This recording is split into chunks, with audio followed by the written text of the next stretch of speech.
How are you, Rick? I'm good, Rich. This is how the world all comes around in a big circle. So I give to you, and you give back to me by letting me be on your radio show. It's a circle of life, Rick. It's a circle of life, as they would say. So how? This is interesting. I mean, the Cubs and White Sox have only made a trade 14 times in their history. Should we read into the urgency, the fact that Theo called up the White Sox for help?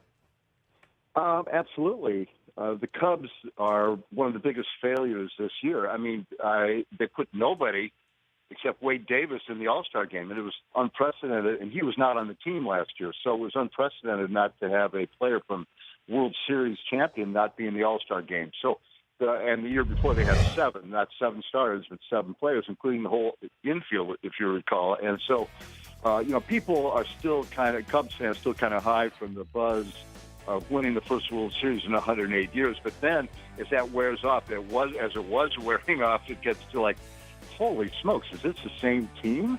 On paper, it is the same team, and they're behind the Milwaukee, Bucks, Brewers, whoever they are. I mean, nobody takes Milwaukee seriously here. Wow. Nice. So that's just adds a little fuel to the fire. But they had to do something, and this was kind of Theo Epstein's, second year after the win. His legacy is kind of good. Okay, you can do it one time, sure. Not that wasn't the greatest thing ever, but what do you do now? And, Roldis Chapman is gone. They acquired him at the end of last year. That was a huge part for them going down the stretch. It was like just ran a bazooka for the, for the playoffs and the last, the month or two of the season.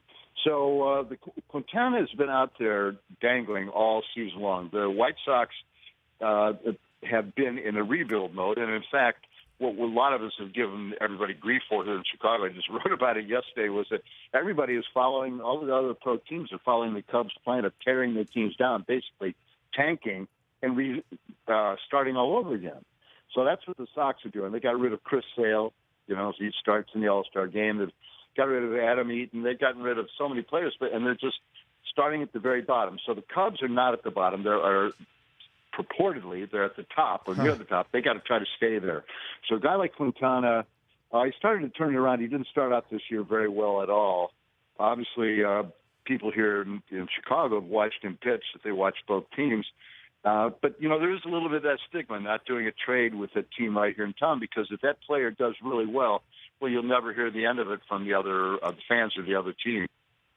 Rick Telander, the Chicago Sun-Times, joining me here on the show. That said, they're ninth in Major League Baseball in total pitching, the Cubs.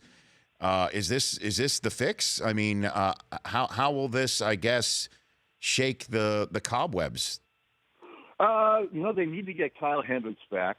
He has not pitched like he did last year. John Lester, I think the big tipping point here was John Lester gave up 10 runs in the first inning of the game the other day. 10. I mean, it was incredible. I was going to tune in the game a little after it started, and I was like, wait, what? Did I miss like 9 innings or something? Mm-hmm. But I didn't. But I think that was it. When Lester, who is your, kind of the star, the guy that Theo knew so well that he brought in, and when he has a game like that, even if it's just one game, he's not been pitching all that well. Jake Arrieta has not been the superstar that he was.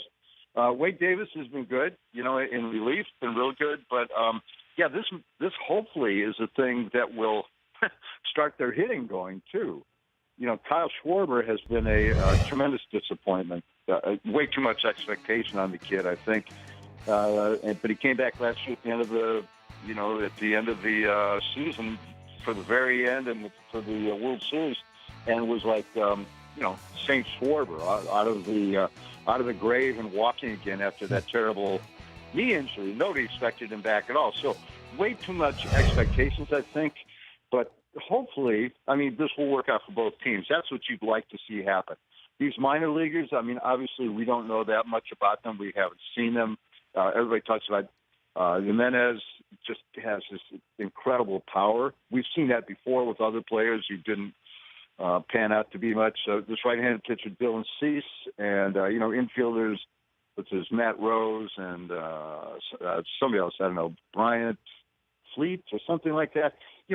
I don't study the farm team that much, but the Cubs do have a good farm team, and it seems like the Sox is getting better. So, if this helps the Cubs this year, this is clearly a this-year thing. For the White Sox, this is 2-3 years down the road. You think the Cubs are making the playoffs, Rick Telander, as you and I sit here the Thursday before the second half begins? Well, they got to beat the Brewers because they're not going to make it as a wild card team, and they're under 500. Oh boy, got to think about it. That's a tough one. I mean, my impetus, my quick thinking is that no, they're not going to. But I just to go from the World Series and not making the playoff with the same team essentially, without really, really major injuries. I mean, that's crazy, isn't it? Mm-hmm. It is. I honestly thought they had one of the best chances to repeat of any team that I've seen win the World Series, just because of how young they are and how good they were at every position and how terrific their manager is and how set up they were in a farm system in case anybody faltered that they could bring somebody up. I was concerned about their closing, and yet they got a guy who wound up being the lone Cub to the All-Star game, albeit the eventual losing pitcher, which I guess just shows you how the Cub season's gone so far. Rick? Yeah, it really does. One thing about a World Series championship, every player, as you look back on it, has either a very good year or his best year ever. And how those things all come together is kind of magic. And don't forget, the Cubs had, as good as they were, they had to go to extra innings in the seventh game of the World Series against a depleted Indians team just to win. We may have given them too much credit. They got out to such an astounding start last year. Just amazing. They just were way ahead all the way through, and people were just crazy the whole year, breaking this 108-year curse that, I don't know if there's small injuries we'll find out about with the pitchers, if guys suddenly got just a little bit older. Ben Zobrist hasn't been great. He was a World Series MVP. Chris Bryant, the MVP of the National League, didn't make the All-Star game. Those are things that, I don't know, maybe, just the few guys that they got rid of that changed, players that didn't seem to matter that much might have made the difference. But it's really a kind of a just pure chemistry. It might have also been Joe Maddon's year just for everything working just right for him. He might not be a great manager coming off of a championship. Some managers need to build towards something, and that'd be no discredit to him whatsoever. But I think there are managers for all kinds of teams at all kinds of seasons. Before I let you go, Rick Telander of the Chicago Sun-Times, I would be remiss if I didn't ask you about Dan Hampton's comments that if Jay Cutler was on the mid-'80s Bears, they would have won 4 championships. I asked that of Brian Urlacher about 40 minutes ago, and he said Dan Hampton's entitled to his opinion. The Hampton-McMahon feud is just one for all time. It's just wonderful. He doesn't like Jim McMahon, and I don't know Jim McMahon. He just kind of, spits or whatever. God knows. But that's hilarious. You talked to Brian Urlacher earlier, and I don't know if you know, Rich, but his brother was, or maybe still is, the mayor of a small town right around here, Mettawa.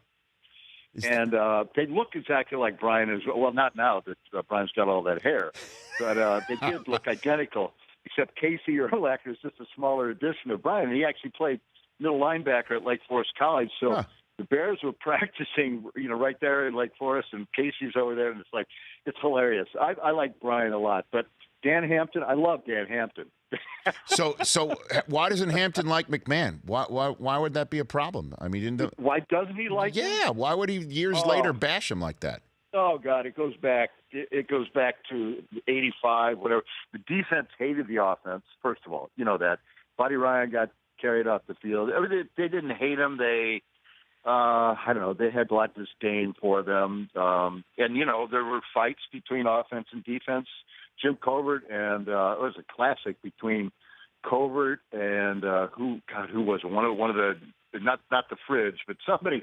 And it got really, really nasty. And so I think that Hampton, being a Hall of Fame defensive player on that team, just picked up on McMahon. Didn't like his attitude or what. Didn't like the fact he got hurt. I think that might have been the biggest thing. And McMahon really did get hurt. He was just incredibly Cutler went shopping on a bum knee the week after he couldn't finish an NFC Championship game against the Packers, Rick. Yeah, well, Hampton, So- come suck it up, rub some dirt on it. I'm telling you. No, I'm telling but you, so why would Hampton be in Cutler's corner over McMahon? I don't think he's in Cutler's corner. I think he's just not in McMahon's Okay. corner. Man, I just love this old, ancient rivalries that just pop up Yeah, it's decades awesome. later. And they get together. You know, the 85 Bears will still come together. And, you know, everybody knows there's animosity and all that, but they all come together. That's just part of the deal. And I'm sure Hampton would tell McMahon to his face, you're a you know, you guys, all you guys. It's very amusing. I got to tell you, you know, nothing personal. Oh, Rick, thanks for calling in. I appreciate it. We appreciate All right, the 2 Rich. cents. That's Rick Telander with the Chicago point of view on the day that the White Sox and Cubs pull off the 14th all-time trade between the two of them. The Rich Eisen Show, weekdays at noon Eastern on radio stations across the country and audience. Isn't it amazing you can download an app with your thumbprint? You should download our app with your thumbprint.